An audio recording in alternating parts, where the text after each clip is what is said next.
All right, good evening. We are here for our third installment of discipline that connects with your child's heart. And so tonight we are doing chapters 5 and 6. And we've gone over time. I said initially that we wanted to keep it at 15 to 20 minutes, and we've gone over time every time. And so I am going to try to just get right into it tonight. So chapter 5 is called Becoming a Calmer Parent. And so that's the main theme of chapter 5. And it says, the first thing that stuck out to me was that most misbehavior requires no instant intervention. Still, we parents often feel an instant need to do something. Many of us have a default inclination to dive in with urgency and seeking control, and then to justify our actions because of my child's misbehavior. That's rarely helpful. And so I know I feel that.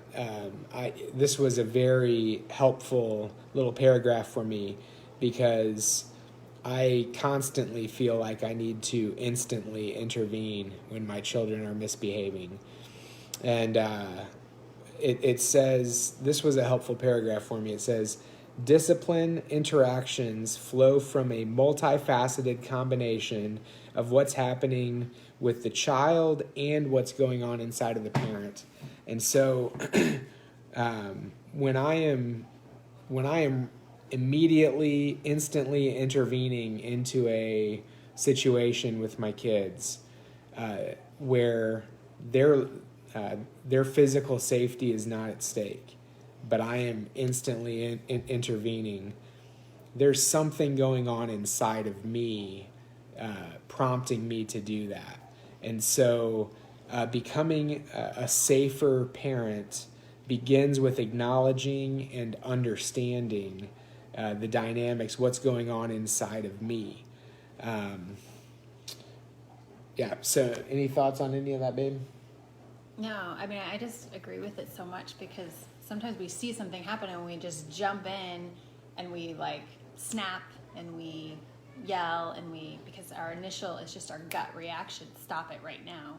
Whereas we need time to maybe just watch the situation for a minute and get a better idea of what's going on. Maybe we know that we're going to react that way, so we need to just kind of sit back and pray for a minute, okay, what's the best way to react to this, rather than just jumping and snapping and making the situation worse. And sometimes just allowing our kids to work through things on their own is the best way to do that. And even just talk about it later, this happened and I noticed this. How did you feel about that? Or, just helping them to work through it and think back on it after the fact can be helpful too. Yeah, so just because it rarely requires instant intervention, just because you're not instantly intervening doesn't mean that you're not talking to the kids, later on about it. I think that the helpful thing for me is just understanding, man, there's something going on inside of me that's prompting me to parent in a certain way.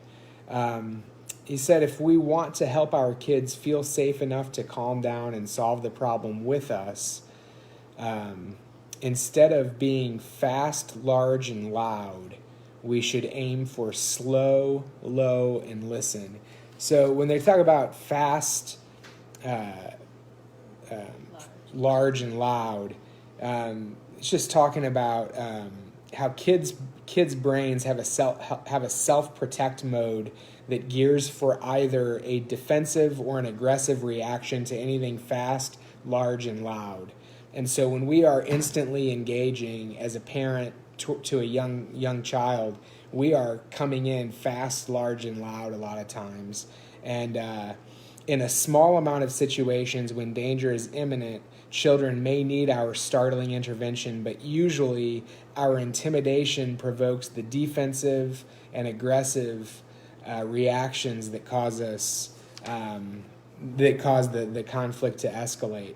And so instead of being fast, large, and loud, we want to get slow, low, and listen. So slow is when you first find yourself eager to enter into a conflict, stop if no one's physical safety is at risk, and take stock of what's physically happening to you. Your ears may be burning. You may feel a knot in your stomach. You might have a clenched jaw. Your vocal tone might have changed. Your muscles have tightened.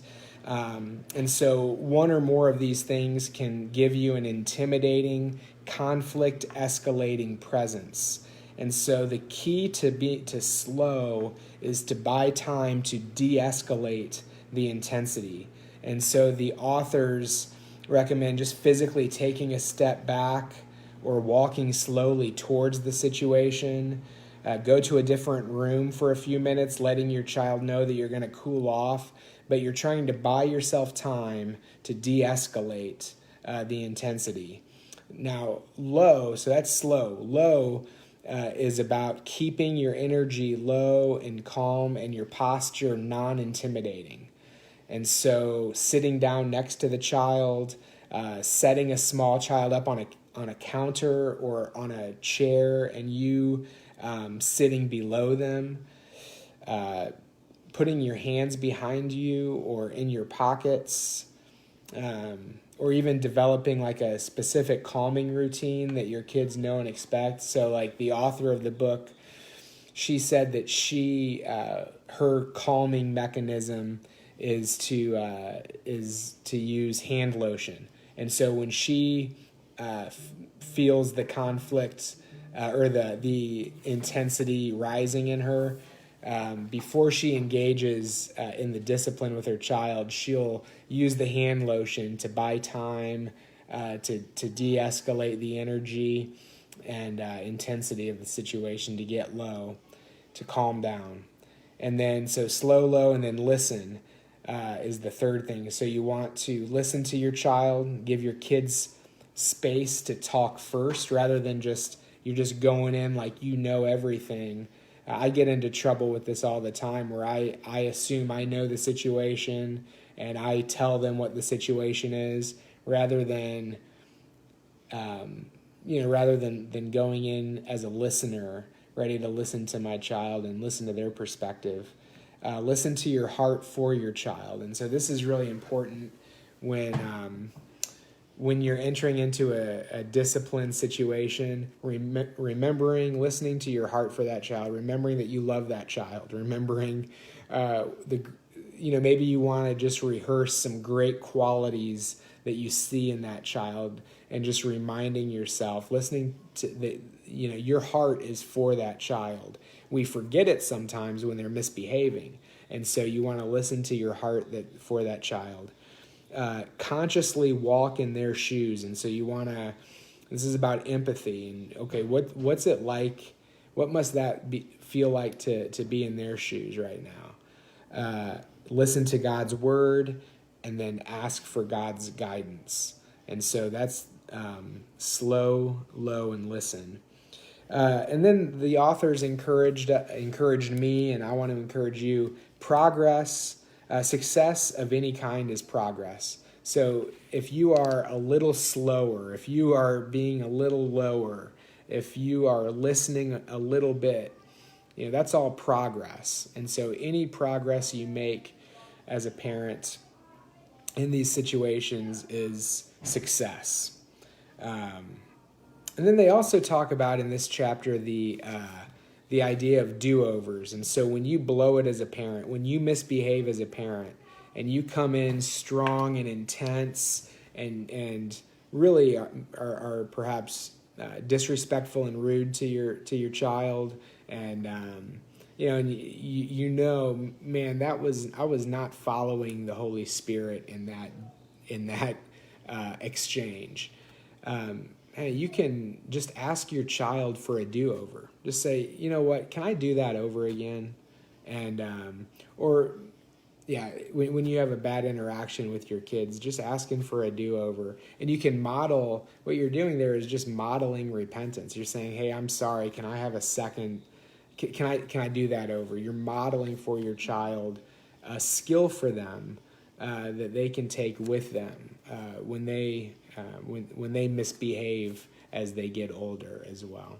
Any thoughts on chapter 5 or any of that? Yeah, no, I think it's all good. And this is all like, again, just establishing safety with your kids, like them feeling safe with you. Like, I know, when you approach them in a way that's slow and low and listening, they're going to feel way safer with you emotionally, physically, spiritually, than if you come in hard. And therefore they're going to express things differently. They're going to be able to speak to you in a different way and not feel so threatened, so that they have to keep yelling, keep screaming, keep whatever, keep their defenses up.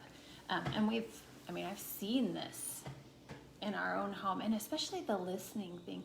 I feel like for one of our kids, especially when he was younger, if we did not listen to what he had to say to us, he would get so frustrated.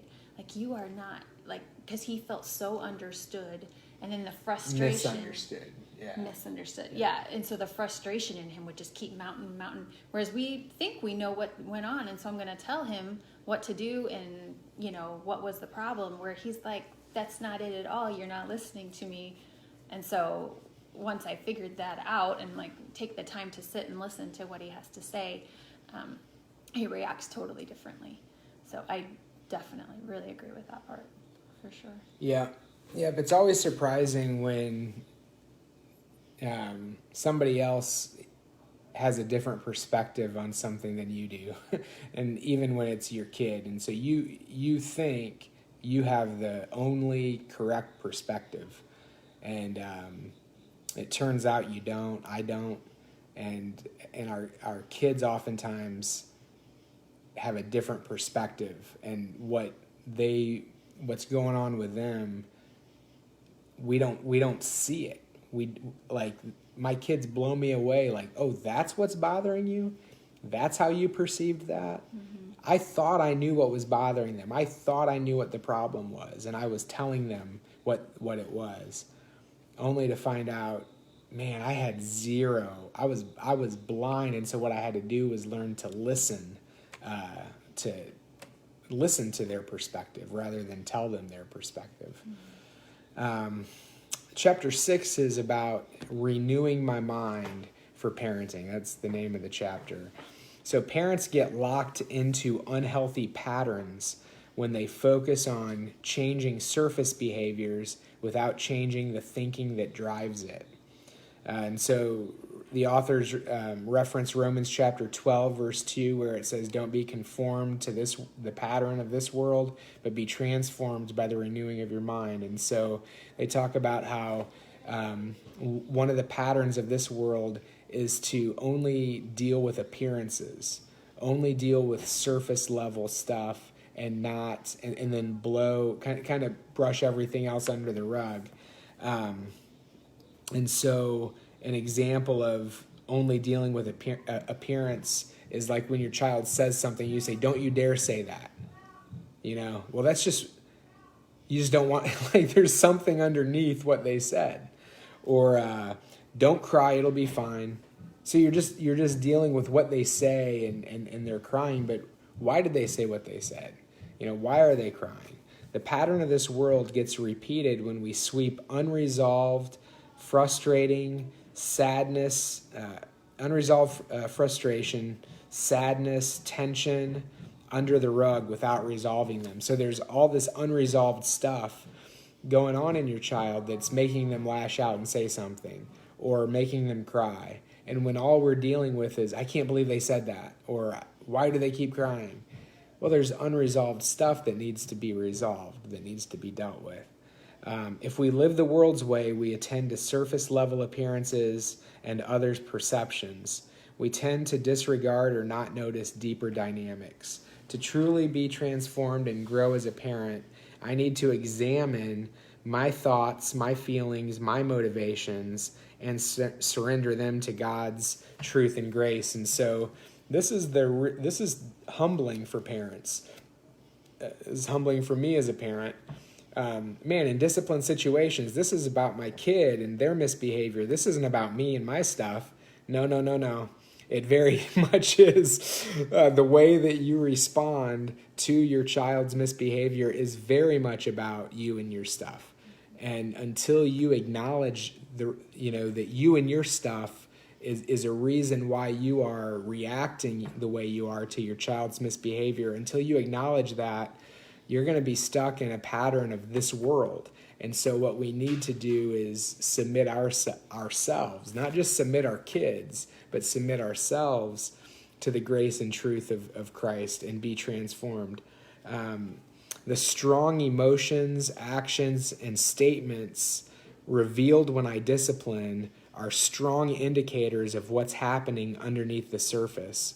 Once I acknowledge these things, the Spirit can begin transforming work in our hearts. And so then they talk about 6 common beliefs that God can transform in parents. And so 6 common beliefs here. Number 1, you should obey because I am a parent. And so that is that's a common belief that I know I have as a parent. I shouldn't need to explain myself. I shouldn't need to to reason with you. I shouldn't need to offer any explanation. You should just do it because I'm the parent. And so that core belief that my child is not worthy of an explanation for why I am expecting them to behave a certain way.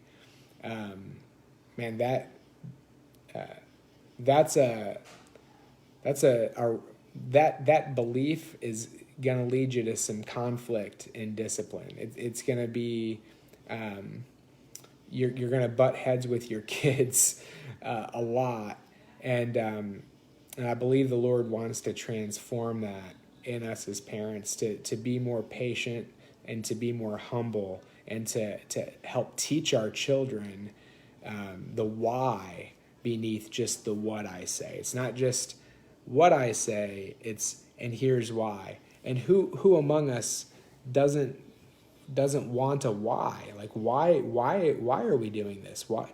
Well, our kids are the same way a lot. They just want to know why. And so that because I said so isn't a good why. That's not a good why,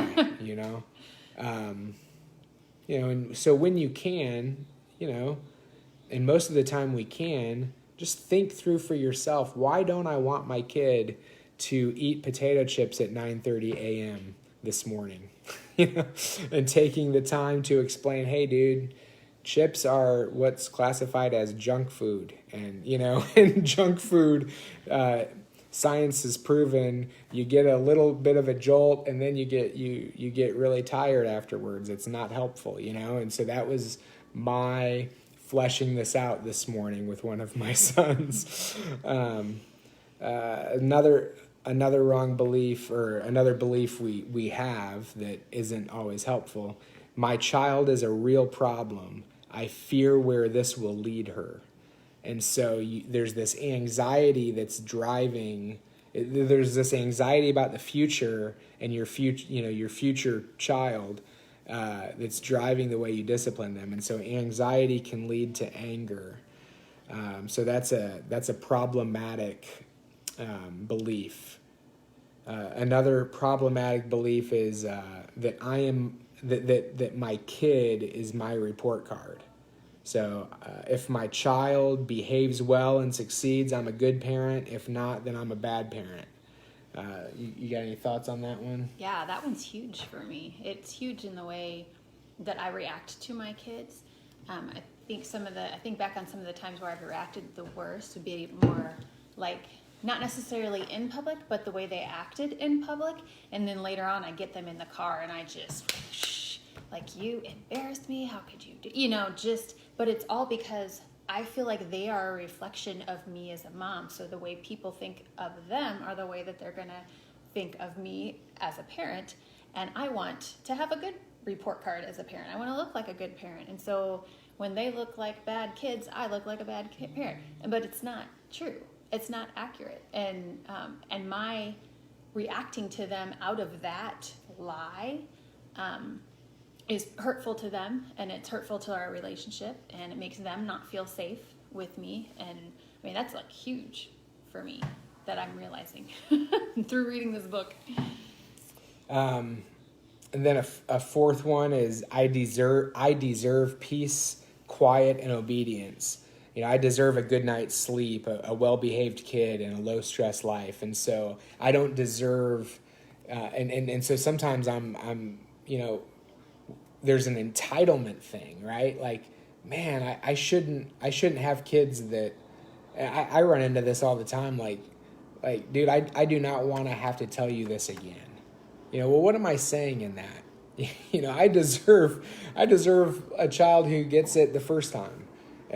Or the second time, and so there's this entitlement that's lying underneath my frustration there. And there's a belief that I deserve an easier parenting life.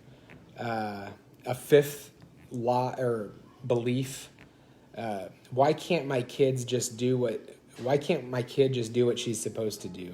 Why can't my kid just do what she's supposed to do? And so that's a belief that's driving or at work in some of our discipline. And then the last one is I do not deserve to be treated this way. And so these are beliefs that we can offer up to the Lord and say, Lord, help me. I guess. Speak truth and hope to me, and speak truth and hope that I can share with my child. Rather than these beliefs that are driving me, God, help me know what's true and give me hope that I can hang on to and that my child can hang on to. And of course, in the book, there's a lot underneath each one of those statements. The last thing I want to talk about, they talk about in the book, when anger is more than anger.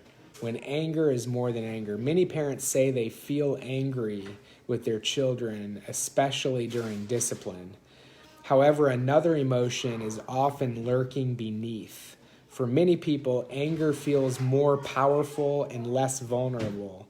And that's thus it's more comfortable than shame, hurt, inadequacy, fear, sadness, disappointment, grief, despair, or confusion. And so that resonated with me a lot. I noticed that, several years ago, I just noticed when I'm angry, that's a place I go to for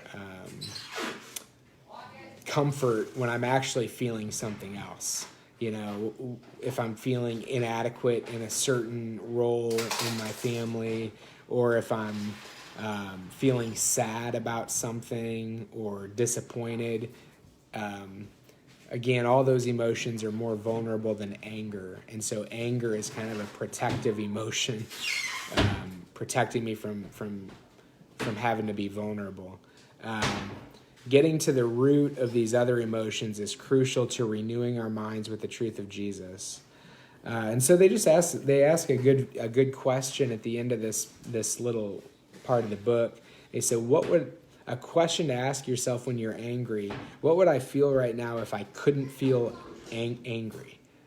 Like if I couldn't feel angry right now, what would I feel? And then getting to that's one question to ask to get to that emotion that's really below the emotion of anger. So that was really good. And then I want to close with this bit on page, well, you guys wouldn't, page 81 and 82. But it says, it's called Learning to Be Okay When My Kids Aren't. Learning to be okay when my kids aren't. If we depend on our kids to love unconditionally or act in ways that make us look or feel good, their shortcomings and errors will really push our buttons. Our overreactions likely reveal that in some way we feel anxious, inadequate, or rejected, which means that we are depending on our kids to help us feel peaceful, sufficient, and loved. This tells them, I'm not here for your needs. You're here for my needs. That's a setup for disappointment and worse. In contrast, when we believe God's love is enough, we can be okay even when our kids are unkind, exasperating, or insolent. Modeling this attitude over time can establish this reality in our homes, that my value doesn't depend on how others treat me. God's love is more than sufficient. So I thought how to be okay when my kids aren't. So many times our where our kids are at determines where we're at, and that's really putting us in the dependent position where we're depending on our children, and that's pressure that they aren't designed to hold. And so finding our identity and our value and our love and our sufficiency in Christ then provides a stabilizing presence in our home, and something that our children, by God's grace, will be discipled in when they leave the home. So anyway, anything else, babe? No, I just think this is all really good and helpful things, but it's just a small snippet of all, just like the mound of treasure that's in these books. And here's the book. Like we said, the audio version is on Hoopla, and they have a podcast that's super helpful and everything. So yeah, this is just a little bit of a lot of great stuff. Yep, and if you're just tuning in, it's Discipline That Connects with Your Child's Heart by Jim and Lynn Jackson. We've just been teaching through a couple chapters every Monday night at 7:30. So thanks for tuning in, and we will see you next week.